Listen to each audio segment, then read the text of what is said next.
আসসালামু আলাইকুম, কেমন আছেন সবাই? আশা করি সবাই ভালো আছেন। আজকে আমি ফুলকপি, আলু, টমেটো দিয়ে একটি ভাজি করব আর করব শিং মাছ রান্না। শিং মাছ, এখানে দেশি শিং মাছ দিয়ে সিম দিয়ে ভাজি করব। তো এখানে আমি পেঁয়াজ কুচি, রসুন কুচি আর কাঁচামরিচ কেটে নিয়েছি। ওইদিকে আমার ভাতও রান্না হয়ে গেছে।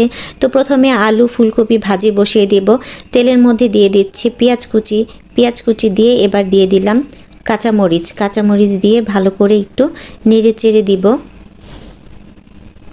এবার দিচ্ছি আলু আর ফুলকপি, দিয়ে দিলাম লবণ, হলুদের গুঁড়া,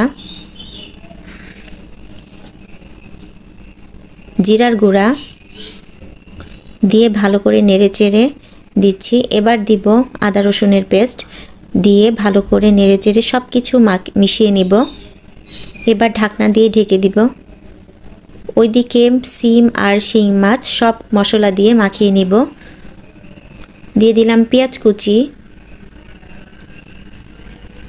কাঁচামরিচ ফালি করে কেটে নিয়েছি সেটাও দিয়ে দিয়েছি, রসুন কুচি দিয়ে দিচ্ছি, লবণ, হলুদের গুঁড়া,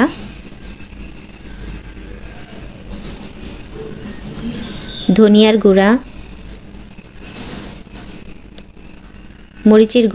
মরিচের গুঁড়া অল্প দেব যেহেতু কাঁচামরিচ বেশি দিয়েছি জিরার গুঁড়া দিয়ে সব কিছু মাখিয়ে নেব ভালো করে।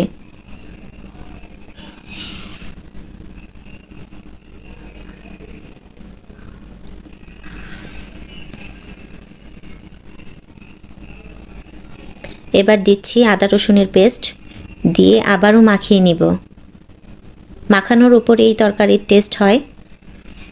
এবার ফুলকপি আবারও নেড়ে চেড়ে দিচ্ছি ঢাকনা খুলে। ওইদিকে মাছের তরকারিটা বসিয়ে দিব। তেল গরম হয়ে গেছে। মাখানো শিং মাছ আর সিম দিয়ে দিলাম, দিয়ে একটু ভালো করে মিশিয়ে নিচ্ছি।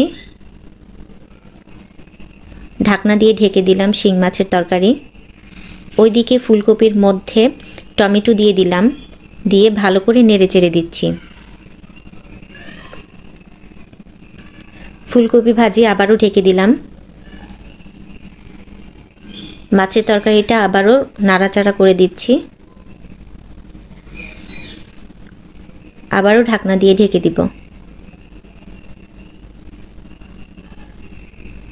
ফুলকপি একটু নেড়ে চেড়ে এবার আস্ত কাঁচামরিচ দিয়ে দিচ্ছি আস্ত কাঁচামরিচ, ভালো করে নেড়ে চেড়ে দিচ্ছি। ওইদিকে মাছের তরকারিটা প্রায় হয়েই গেছে।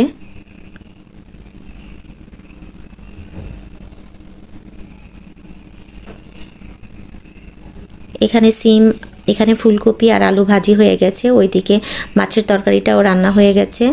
এই তো আমার সব রান্না কমপ্লিট। ভাত, তারপরে ফুলকপি, আলু, টমেটো দিয়ে ভাজি দেখুন কত সুন্দর হয়েছে। আর এখানে সিম দিয়ে শিং মাছ দিয়ে রান্নাও হয়ে গেছে। তো সবাই ভালো থাকবেন। আল্লাহ হাফেজ।